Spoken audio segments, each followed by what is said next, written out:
આવી જ રીતે જેને જ્ઞાન પ્રકાશ પ્રાપ્ત થયો છે તેને પણ બધું સ્પષ્ટ દેખાવા લાગે છે, જેથી અંધકાર જનિત મોહે બ્રહ્મ ભાગી જાય છે. આ તત્વ સાક્ષાત્કાર કહેવાય. તો હવે આ જ્ઞાન કેવી રીતે પ્રાપ્ત થાય છે?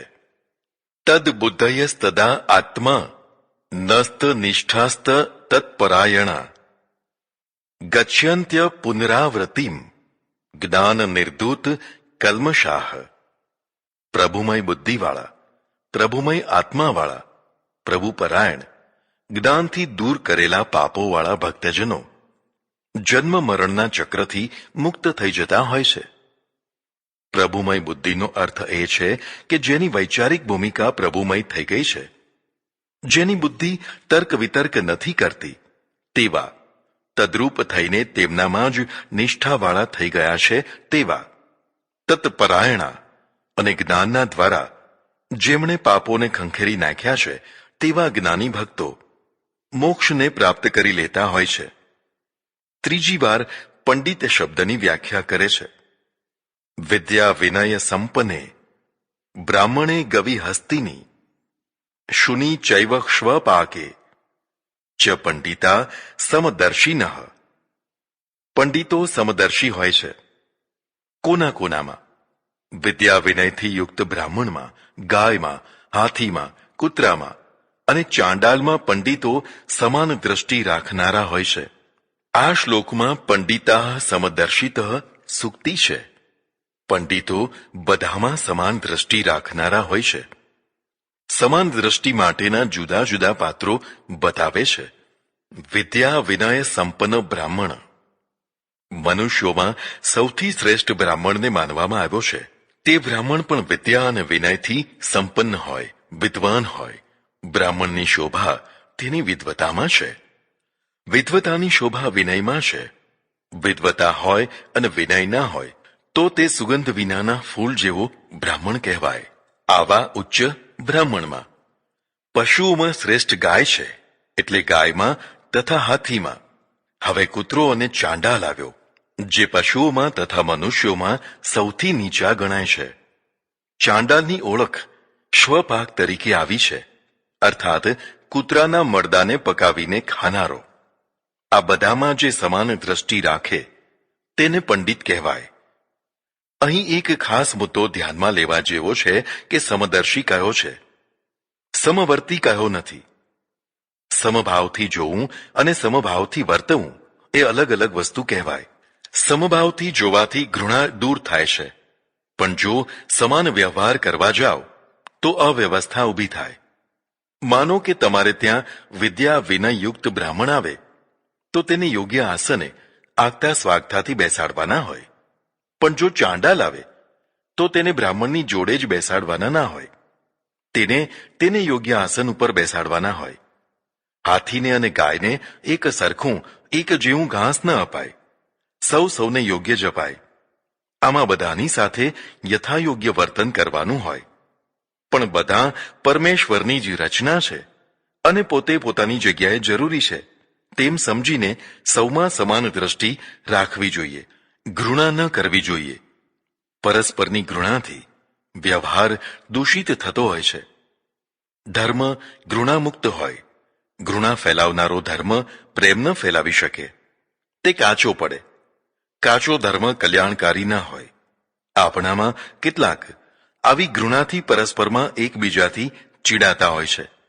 તેને ગીતા સંભાવ રાખવાનો બોધ આપે છે. પંડિતો સમદર્શી હોય છે તેવી વ્યાખ્યા ઉપરના શ્લોકમાં કરી. હવે આવા સામ્યાવસ્થામાં સ્થિર થયેલા લોકોની વધુ વિગત આવે છે. ઇહૈવ તૈર્જિતઃ સર્ગો યેષામ સામ્યે સ્થિતમ મનઃ નિર્દોષમ હિ સમે બ્રહ્મ તસ્માદ બ્રહ્માણી તે સ્થિતાઃ.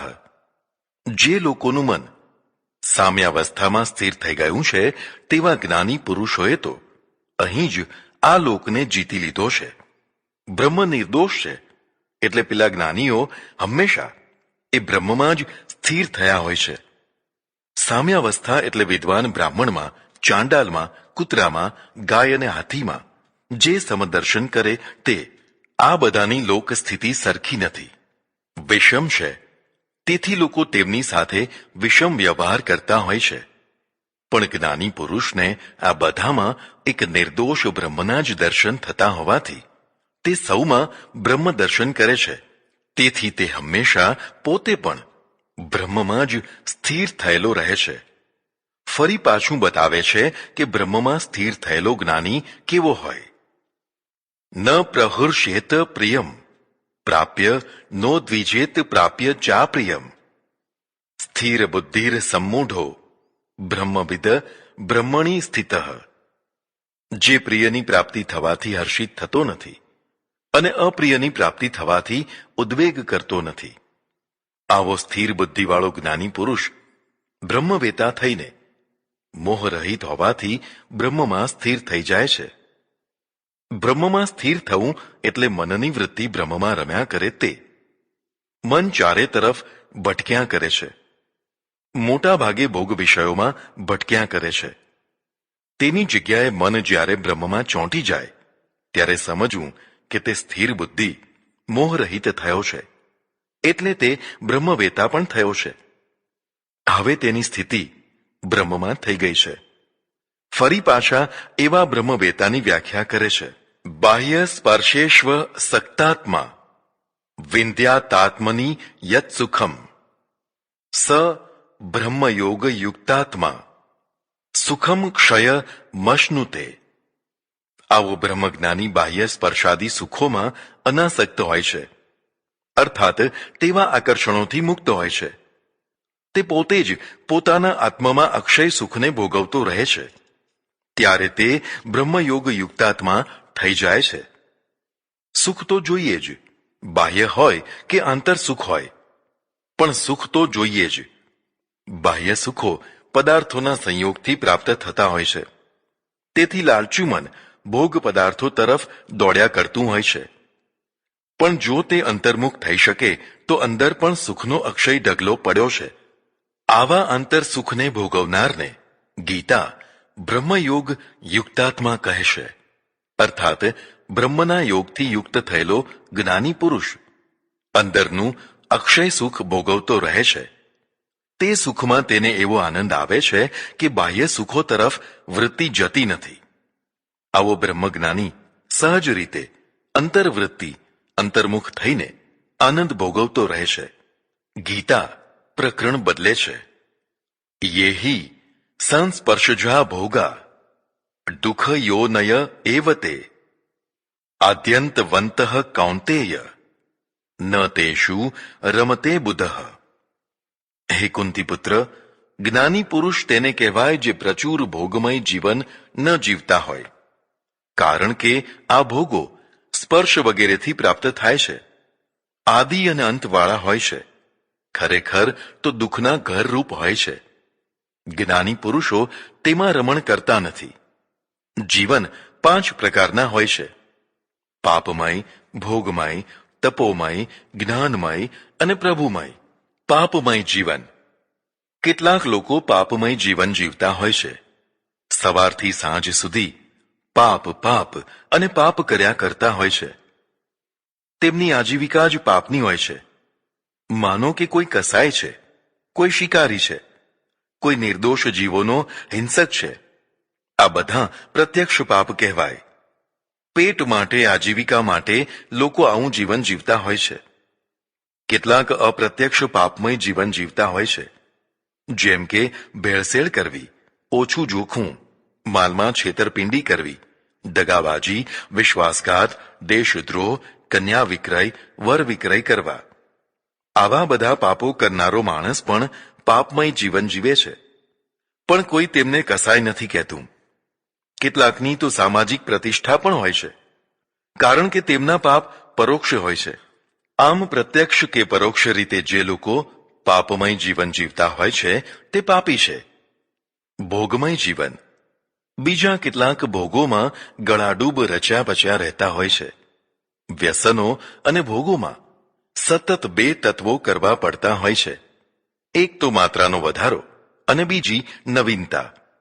માત્રાને વધાર કરો તો જ વ્યસન નશો કરે. તેમ ભોગોને પણ સતત વધારતા રહેવા પડે. ના વધારો અને અટકી જાઓ, સંતોષ કરો તો ધન્ય થઈ જાઓ, પણ તેવું થવું બહુ કઠિન કહેવાય. ભોગો માટે વિશેષણ વાપર્યું છે. સમસ્પર્શન, સ્પર્શ કરવાથી થનારા ભોગો. પોતે પોતાનો સ્પર્શ કરે તો કશી જ અસર ન થાય, પણ જો વિજાતીય સ્પર્શ થાય તો અસર થાય, ઝણઝણાટી થાય, રોમાંચ થાય. પછી તો આવા સ્પર્શ માટે પ્રચંડ તલપ લાગે. આવો સ્પર્શ છોડાય જ નહીં. આવા સ્પર્શ માટે ગમે તેવા કાર્યો કરવા જીવ તૈયાર થઈ જાય. વાત આટલેથી જ ન અટકે. રોજ રોજ નવા નવા સ્પર્શો જોઈએ. તેના માટે ન કરવાનું કરે. પરિણામે તે દુઃખનું મૂળ થઈ જાય. જીવનની એક સીધી લાઈન હોય છે. લાઈને લાઈને ચાલો તો તમને આબરૂ અને પ્રતિષ્ઠાનું સુખ મળે. જીવનમાં સર્વોચ્ચ સુખ આબરૂનું હોય છે. આબરૂ જવાનું દુઃખ ભયંકર હોય છે. તે એટલું કે લોકો આત્મહત્યા કરી બેસતા હોય છે, પણ તે સીધી લાઈનનો ત્યાગ કરવાથી થતું હોય છે. ભોગ લાલસા એટલી પ્રબળ હોય છે કે માણસ લાઈન છોડી દેતો હોય છે. તેને ભાન નથી રહેતું, તેથી તે દુઃખી થાય છે. રેલ જો પાટો છોડી દે તો ઉથલી પડે, તેમ વ્યક્તિ પણ પોતાની નિર્ધારિત જીવન લાઈન છોડી દે તો તેની જીવન ટ્રેન ઉથલી પડે. એટલે તેને દુઃખ યોનય કહેશે. દુઃખોનું ઉત્પત્તિ સ્થાન આ ભોગો છે. આદ્યંતવંત, તે આદિ અને અંતવાળા છે. ભોગ સુખ શરૂ થતા પહેલા વ્યક્તિને તરસાવે છે. તરસાવ્યા પછી પ્રાપ્ત થાય એટલે આદિમાં દુઃખરૂપ છે. તરસાવ્યા વિના જ ભોગો પ્રાપ્ત થતા હોય તેને પૂરા ભોગ સુખનો અનુભવ ન થાય. તરસ ન લાગી હોય તેને પાણી પીવામાં મજા ન આવે. ભૂખ જ ન લાગી હોય તેને જમવામાં રસ ન પડે. એટલે ભોગ સુખ પહેલા તેની તરસ જરૂરી છે. આ તરસ કુદરતી પણ છે અને વિકૃતિ પણ છે.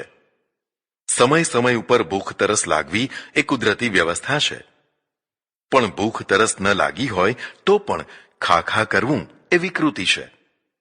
તીવ્ર ભોગ લાલસા વિકૃતિ વિનાની હોતી નથી અને દુઃખનું મૂળ માન્યું છે. આવી જ રીતે ભોગો અંતવાળા પણ હોય છે. તૃપ્તિ પહેલા જ અંત થઈ જાય તો દુઃખી થવાય.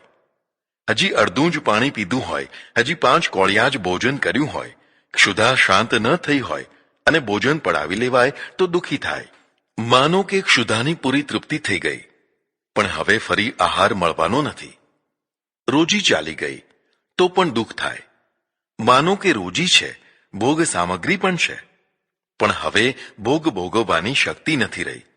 લીવર બગડી ગયું છે, પચતું જ નથી.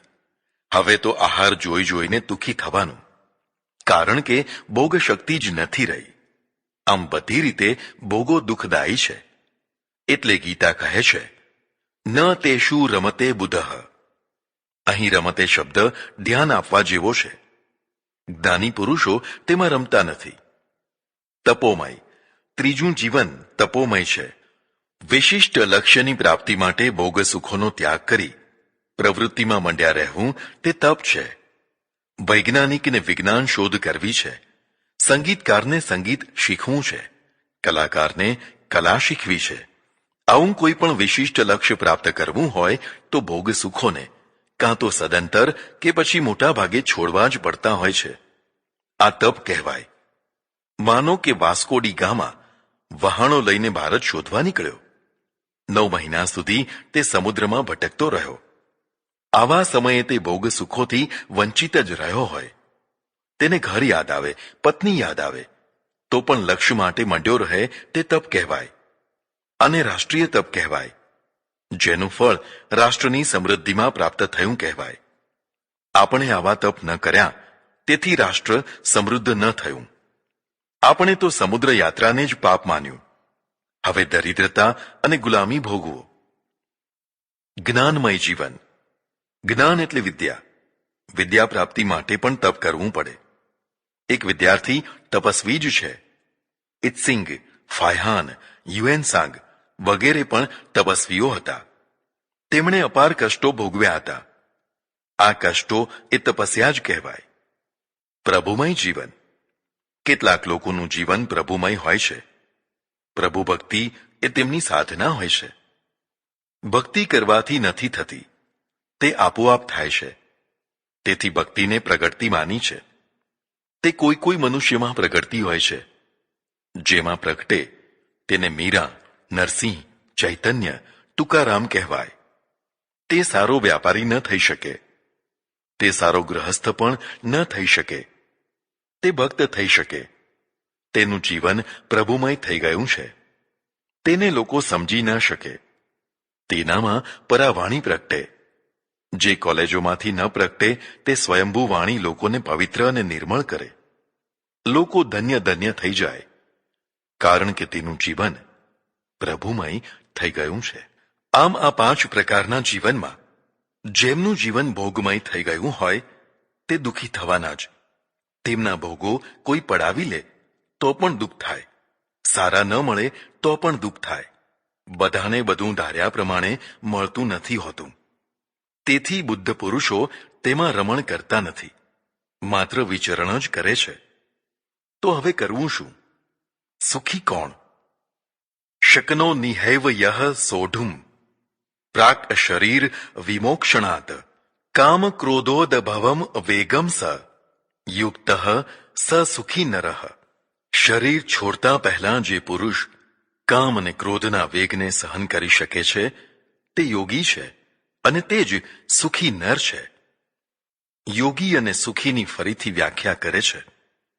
દેહત્યાગ પહેલા એટલે કે મૃત્યુ પહેલા તેનો અર્થ એ થયો કે કામ ક્રોધનો વેગ છેક મૃત્યુ સુધી રહે છે. શરીર હોય અને વેગ ન હોય તેવું ભાગ્યે જ બને. જેનામાં ક્રોધ હોય તેનામાં કામ પણ હોય જ. ક્રોધ તો દેખાય છે, કામ દેખાતો નથી પણ હોય છે ખરો. આ બંનેનો વેગ હોય છે, એવો પ્રચંડ વેગ કે ભલભલાને તાણી નાખે. કોઈ તણાય છે તો તેની નવાઈ નથી, નથી તણાતો તેની જ નવાઈ કહેવાય. આવો ન તણાનારો પુરુષ યોગી છે. ભલે તે યોગ સાધના કરતો હોય કે ન કરતો હોય, તે યોગી છે, તે સુખી છે. કારણ કે વેગથી વ્યક્તિ સુખી નહીં પણ દુઃખી થતો હોય છે. દુઃખી એટલા માટે કે તેની ઈચ્છા વિરુદ્ધ વેગ તેને તાણીને લઈ જાય છે. તણાવું કોઈને ગમતું નથી, તરવું ગમે છે. જે તરે તે યોગી, તે સુખી. જે તણાય તે દુઃખી. વાતનો વિસ્તાર કરે છે.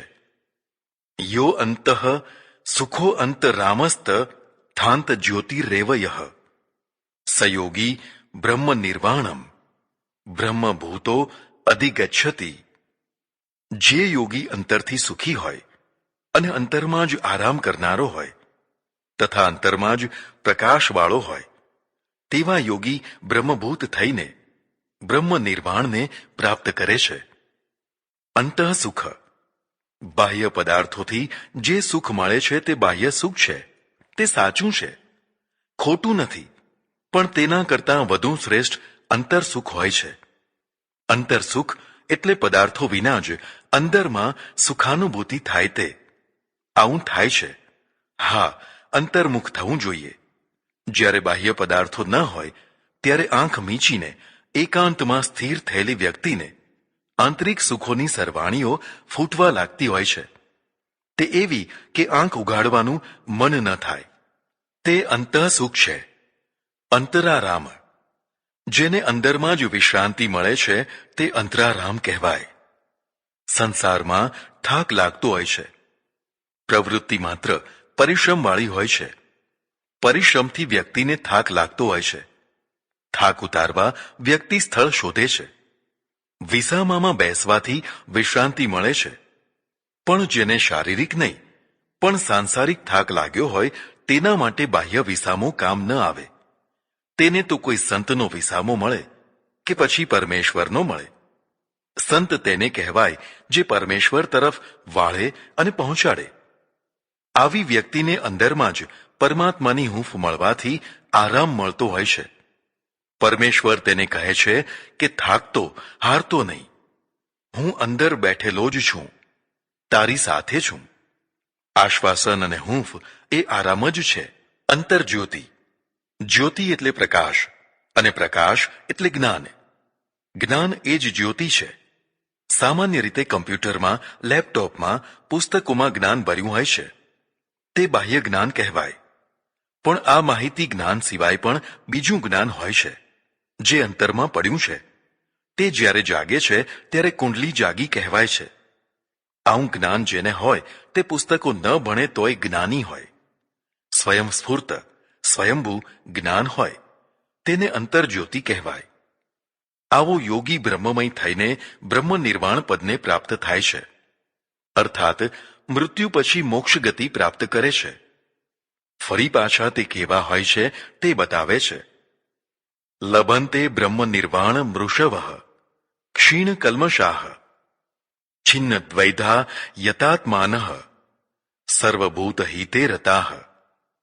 જેમના પાપો ક્ષીણ થઈ ગયા છે, જેમની દ્વિધાઓ નષ્ટ થઈ ગઈ છે, જે યત્નપૂર્વકનું જીવન જીવે છે અને જે પ્રાણી માત્રના હિતમાં રત રહે છે, તેવા ઋષિઓ બ્રહ્મ નિર્વાણ પદને પ્રાપ્ત કરે છે.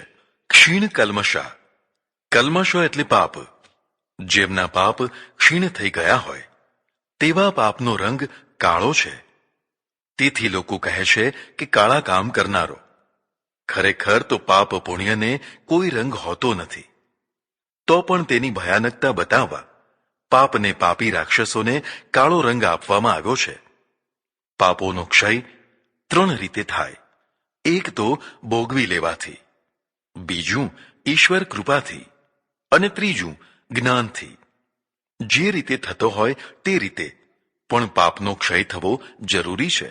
પાપીને બ્રહ્મ નિર્વાણ ન હોય. છિન્ન દ્વૈધા, સાધના કાળમાં એક મહાશત્રુ દ્વિધારૂપી હોય છે. દ્વિધા એટલે આ ખરું કે આ ખરું, આ કરું કે આ કરું.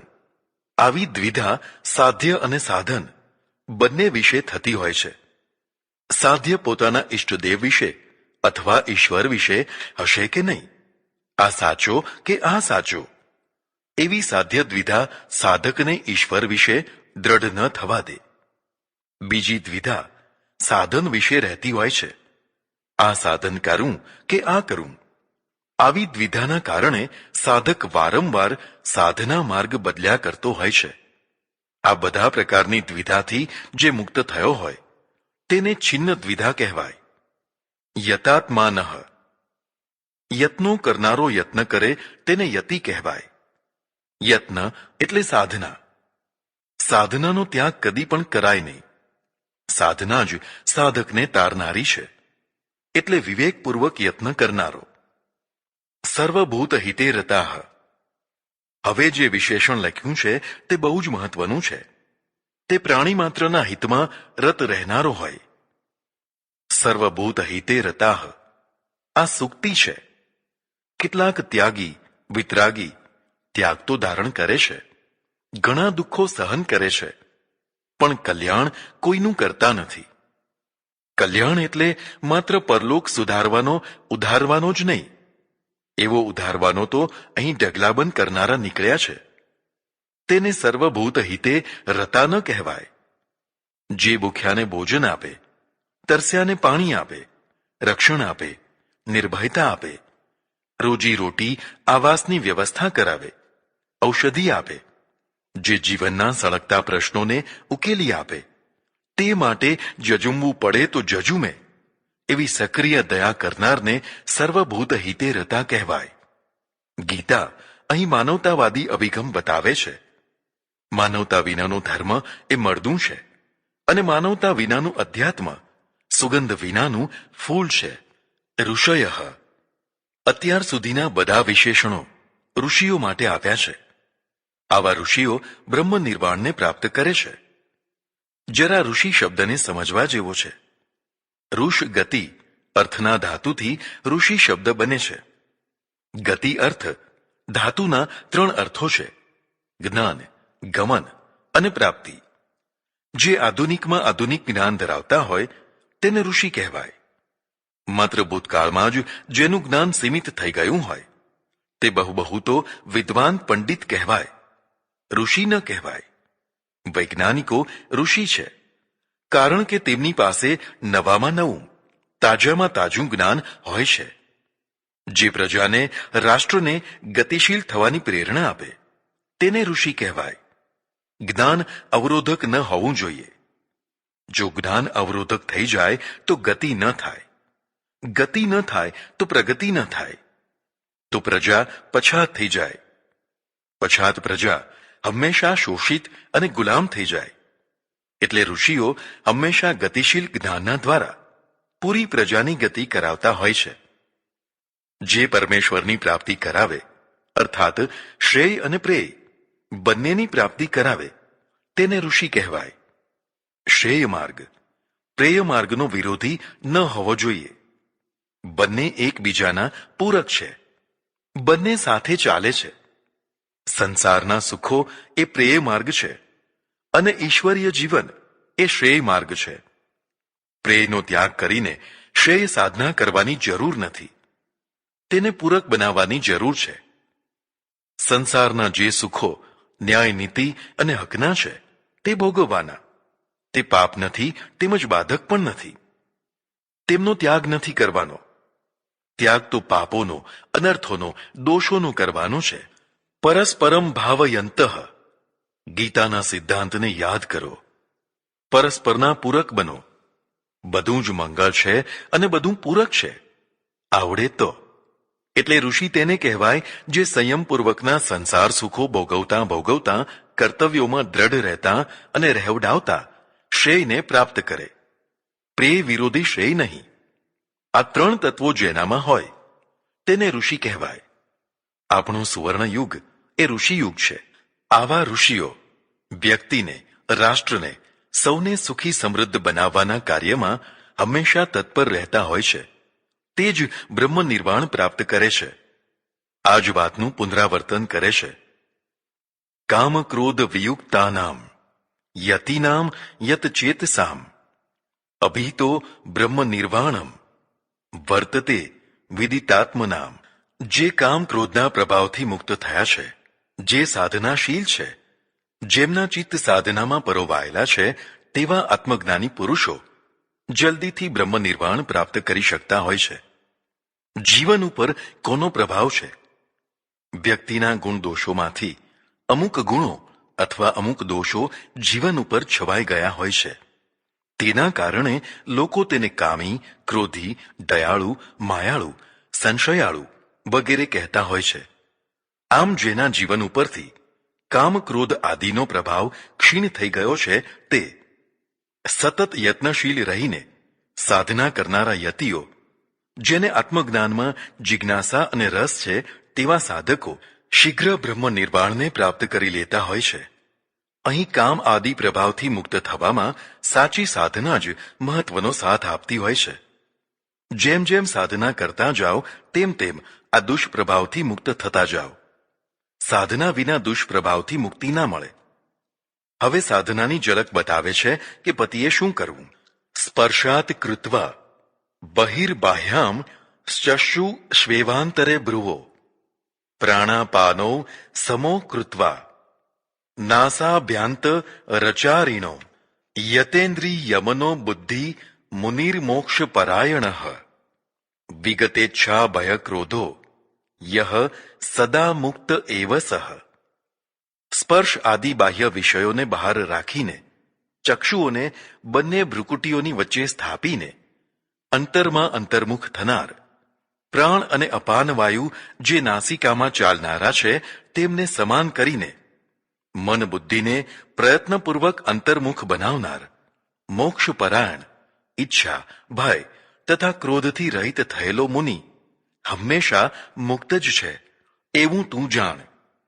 આ બે શ્લોકો આગળ આવનારા 6થા અધ્યાયનું બીજ છે. સાધના કરનારો સાધક અંતર્મુખ થાય તો તે મુક્ત દશાને અનુભવે તેવો ભાવ આ શ્લોકોમાં છે.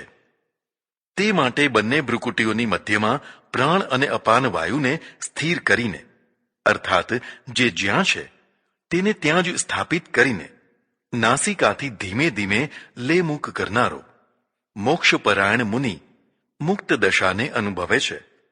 પહેલા ઉપરના શ્લોકમાં ઋષિ શબ્દ મૂક્યો હતો. હવે આ શ્લોકમાં મુનિ શબ્દ મૂક્યો છે. આપણે ત્યાં ઋષિ મુનિ શબ્દ પર્યાય જેવો છે. બંને સાથે જ બોલાય છે. તેમ છતાં તેમાં થોડું અંતર પણ છે. મુનિ મનનાન મુનિહ અર્થાત જે મનનશીલ હોય તેને મુનિ કહેવાય. બધા મનુષ્યોમાં આ ગુણ નથી હોતો. હજારોમાં કોઈ એકમાં જ હોય છે. ચિંતન મનન કરવાથી તત્વનું સ્પષ્ટીકરણ થાય છે. મનન વિના તત્વવેતા ન થવાય. મનનો સહજ ધર્મ મનન છે, પણ તે વિષયોનું મનન સહજ રીતે કરતું રહે છે. આ તેનો સ્વભાવ છે. ખાસ કરીને જે અપ્રાપ્ત વિષયો છે અને જેને વિશે તીવ્ર પ્રાપ્તિની અપેક્ષા છે તેનું મનન કરતું રહે છે. પણ મનનું જ્યારે ઉર્ધ્વીકરણ થાય છે ત્યારે તે બ્રહ્મચિંતન કે તત્વચિંતન કરતું થાય છે. બ્રહ્મચિંતન કે તત્વચિંતન કરનારું મન વ્યક્તિને મુનિ બનાવે છે. આવા મુનિના વિશેષણો આપે છે જેથી વધુ સ્પષ્ટ થાય. યતેન્દ્રિય મનોબુદ્ધિ, જેમાં મન અને બુદ્ધિ બંને યત્નશીલ છે, અર્થાત તત્વચિંતનમાં પરોવાયેલા રહે છે. મોક્ષપરાયણ, જે મોક્ષપરાયણ થયો છે માણસમાં 6 પરાયણતાની પ્રધાનતા જોવા મળે છે. કામપરાયણ, અર્થપરાયણ, સ્વાર્થપરાયણ, કર્તવ્યપરાયણ, ધર્મપરાયણ અને મોક્ષપરાયણ. જે વ્યક્તિમાં જે પરાયણતાની પ્રધાનતા હોય તેનામાં તેવી પ્રવૃત્તિ જોવા મળશે. જે મોક્ષપરાયણ છે તે બંધનથી છૂટવા અને છોડાવવા પ્રયત્નશીલ રહેશે. બંધન હોય તો જ મોક્ષ હોય. બંધન જ ન હોય તો મોક્ષ ન હોય. જીવન બંધનના 2 પાટા ઉપર ચાલે છે. બંધન વિનાનું જીવન શક્ય જ નથી. આ બંધનો છે: કુદરતી વ્યવસ્થાનું બંધન, ધર્મબંધન, રાજ્યબંધન, સમાજબંધન, પરિવાર બંધન, મોહબંધન, પ્રેમ બંધન. કુદરતી બંધન. પ્રાણી માત્ર કુદરતી વ્યવસ્થામાં જીવે છે. શ્વાસ લેવા, છોડવા, ક્ષુધા, તૃષા, નિંદ્રા, ભય, ચિંતા, મૈથુન વગેરે કુદરતી વ્યવસ્થા છે. તેનાથી જીવાત્મા બંધાયેલો રહીને જીવન જીવે છે. ધર્મબંધન. એક ધર્મ વ્યવસ્થા હોય છે. ધર્મ પાળનારા ધર્મ વ્યવસ્થાને સ્વીકાર કરીને જીવન જીવતા હોય છે, જેમ કે શૌચ, સ્નાન, સંધ્યાવંદન વગેરે. આ બંધન સ્વીકારવાથી વ્યક્તિનું કલ્યાણ થાય છે, પણ આમાં વિવેકની જરૂર ખરી. જે અકલ્યાણકારી હોય તેવા ધર્મબંધનનો ત્યાગ કરવો જોઈએ. જેમ કે સ્નાન જ ન કરવું અથવા આખો દિવસ સ્નાન કર્યા કરવું. આખો દિવસ કર્તવ્યો છોડીને ભક્તિમાં બેસી રહેવું. વગર જોઈતા નિયમો કે વ્રતો રાખવા વગેરે બંધનો કલ્યાણકારી ન હોવાથી ત્યજી દેવા. રાજ્યબંધન. રાજ્ય વ્યવસ્થા એ માનવીનું રાજ્યબંધન છે. ડાબા હાથે ન ચલાય, જમણા હાથે ન ચલાય એ રાજ્યબંધન છે. તે સ્વીકારવું જોઈએ. રાજ વ્યવસ્થાનો ભંગ કરીને કોઈ બંધન મુક્ત થવા માંગે તો તે અનર્થો કરી શકે છે. પણ જો રાજ્ય બંધનો અન્યાયપૂર્ણ હોય તો તેનો વિરોધ કરી શકાય. સમાજ બંધન. પ્રત્યેક વ્યક્તિનો નાનો મોટો સમાજ હોય છે અને પ્રત્યેક સમાજના ધારા ધોરણો પણ હોય છે. આ ધારા ધોરણોની મર્યાદામાં રહીને જીવવું તે સમાજ બંધન છે. કેટલીક વાર સમાજ બંધનો મંગલકારી હોય છે તો કેટલીક વાર રૂઢિઓ બની જવાથી તે હાનિકારક પણ બની શકે છે. એટલે સમાજ સુધારણાની પ્રક્રિયા સતત ચાલતી રહેવી જોઈએ. પરિવાર બંધન. આ બંધનથી પરસ્પરમાં બંધાયેલો રહે છે. પરસ્પરમાં બંધાયેલો પરિવાર એકબીજાને હૂંફ આપે છે, સાથ આપે છે. વ્યક્તિ મજબૂત અને દ્રઢ બને છે. પરિવાર તોડવો ન જોઈએ. પરિવાર વિનાનો એકાકી માણસ અનાથ જેવો થઈ જાય છે. પરિવારનું બંધન એકબીજાની અપેક્ષાઓ પૂરી કરવાથી ટકતું હોય છે. યથાસંભવ અપેક્ષાઓ પૂરી કરવી એ ખોટું નથી. અપેક્ષા પૂરી કરનારની અપેક્ષાઓ પૂરી થતી હોય છે. પણ આમાં એટલું ધ્યાન રાખવું જરૂરી છે કે ખોટી અપેક્ષાઓ રખાય નહીં અને પૂરી પણ ન કરાય. મોહબંધન. પોતાના સુખ કે સ્વાર્થ માટે બાંધેલા સંબંધો મોહબંધન ઊભું કરે છે. જ્યાંથી સુખ કે સ્વાર્થ સિદ્ધ થતો હોય કે થવાનો હોય તેની સાથે સજ્જડ ચોંટી જવું તે મોહબંધન કહેવાય. આવા બંધનોથી સંસાર ચાલે છે. મોહની નિવૃત્તિ થાય એટલે વ્યક્તિ મોહબંધનથી મુક્ત થાય. મોહબંધનના 3 પ્રકાર છે. સામેની વસ્તુ કે વ્યક્તિ પ્રત્યે તમારો મોહ, સામેની વ્યક્તિનો તમારા પ્રત્યેનો મોહ, અથવા બંનેનો પરસ્પરનો મોહ. સ્વસુખ પૂરું થતાં અથવા સુખની ક્ષમતા ક્ષીણ કે નષ્ટ થતાં આ મોહ ઉતરી જાય છે. કેળું ખાઈ લીધા પછી કેળાના છોતરા ઉપર મોહ રહેતો નથી. આવું જ જીવનમાં મોહબંધનનું પણ થતું હોય છે. તે ભાગ્યે જ કલ્યાણકારી હોય છે. પ્રેમબંધન. પ્રેમબંધનમાં સ્વસુખ નહીં, પર સુખની પ્રધાનતા રહે છે. તું સુખી થા, હું તને સુખી કરું. આવી પ્રધાનતા હોય ત્યાં પ્રેમબંધન હોય. આ પણ 3 પ્રકારનો હોય છે. એકપક્ષી, દ્વિપક્ષી અને ઉભયપક્ષી. ઉભયપક્ષી પ્રેમ જીવનને ધન્ય ધન્ય બનાવે છે. તે જ દૈવી બંધન કહેવાય. તેમાંથી છૂટવાનું ના હોય. તેમાં બંધાવું એ જ જીવનની ધન્યતા કે અહોભાગ્ય કહેવાય. આવા ઉભયપક્ષી પ્રેમ બંધનને કોઈ તોડે, કોઈ તોડાવે, તે મહાપાપી કહેવાય. વૈરાગ્ય વાસનાથી હોય, પ્રેમથી ના હોય. પ્રેમ જ પરમાત્મા છે. શ્રી કૃષ્ણ પ્રેમ સ્વરૂપ છે. પ્રેમની પ્રાપ્તિ અને પ્રભુની પ્રાપ્તિ એક જ છે. પણ હા, પ્રેમ એ મોહ ન થઈ જાય, કારણ કે બંનેના રૂપરંગ એક સરખા છે. મોક્ષમાં પણ જો પ્રેમ ન હોય તો ધૂળ નાખો તેવા મોક્ષ ઉપર. જ્યાં કૃષ્ણ છે ત્યાં પ્રેમ સાગર છે. તે વિતરાગ તો છે, પણ વિત પ્રેમ નથી. મોક્ષપરાયણ વ્યક્તિ પણ કલ્યાણકારી બંધનોને સ્વીકારીને જ સાધના કરતો હોય છે. વિગતેચ્છા ભય ક્રોધ. આ શબ્દની વ્યાખ્યા આવી ગઈ છે, તેથી પુનરાવર્તન કરતો નથી. જેની સાંસારિક ઈચ્છાઓ ભય અને ક્રોધ વીતી ગયા છે તે સદા મુક્ત જ છે, અથવા તે મુક્ત થવાને યોગ્ય છે. આ તો મોક્ષાર્થીની વાત થઈ. પણ તમે કેવા છો? ભોક્તારમ યજ્ઞ તપસામ સર્વલોક મહેશ્વરમ સૃહદમ સર્વભૂતાનામ જ્ઞાત્વા મામ શાંતિ મૃચ્છતિ. હું ભગવાન બધા યજ્ઞો અને તપોનો ભોગતા છું. બધા લોકોનો મહેશ્વર છું. બધા પ્રાણીઓનો સુહૃદ છું. આવું મને જાણનારો સાધક શાંતિને પ્રાપ્ત થાય છે. ભગવાન કરતા પણ નથી અને ભોગતા પણ નથી, એવી માન્યતાનું અહીં નિરાકરણ થયું છે. ભગવાન કહે છે કે હું ભોગતા છું. આગળ વધુ સ્પષ્ટ કરશે. યજ્ઞ અને તપ જેવા કાર્યોનો હું સ્વીકાર કરી ભોગતા બનું છું. બધા લોકો, પૂરા બ્રહ્માંડનો હું મહેશ્વર છું. સુહૃદમ. જેનું હૃદય હંમેશા ભલું જ ઈચ્છતું રહે તે સુહૃદય છે. ભગવાન કહે છે કે પ્રાણીઓનો હું સુહૃદ છે, કારણ કે સૌનું ભલું ઈચ્છું છું. મને આવું જાણનારો શાંતિને પ્રાપ્ત કરે છે.